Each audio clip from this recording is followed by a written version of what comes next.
শহীদ বুদ্ধিজীবীদের স্মরণে খুলনায় বিএনপির উদ্যোগে একটি আলোচনা সভা ও দোয়া মাহফিল আয়োজন করা হয়। সকালে নগরীর সোনাডাঙ্গায় বিএনপির দলীয় কার্যালয়ে এই আলোচনা সভায় সভাপতিত্ব করেন বিএনপির সাবেক কেন্দ্রীয় সাংগঠনিক সম্পাদক সাবেক এমপি নজরুল ইসলাম মঞ্জু। সভায় উপস্থিত ছিলেন সাবেক মেয়র মনিরুজ্জামান মুনি, আসাদুজ্জামান মুরাদ সহ স্থানীয় নেতারা। পরে সেখানে দোয়া মাহফিল অনুষ্ঠিত হয়।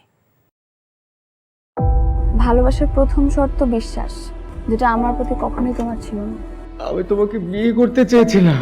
চেয়েছিলে আমার ইচ্ছেগুলোকে গলা টিপে হত্যা করার পর।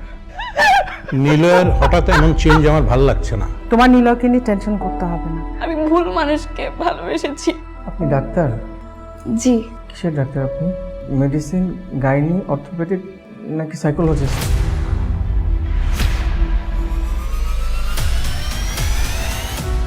ভাইয়া খুব ইন্ট্রোভার্ট।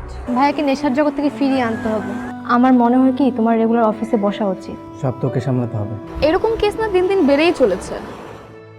আপনি কি আমার উপর রেগে আছেন? পৃথিবীতে কারো উপরে আমার তেমন কোনো রাগ নেই। নিলয় যেন কোনো রকম সিন ক্রিয়েট না করে। আপনি কি সব ভুলে থাকতে পেরেছেন?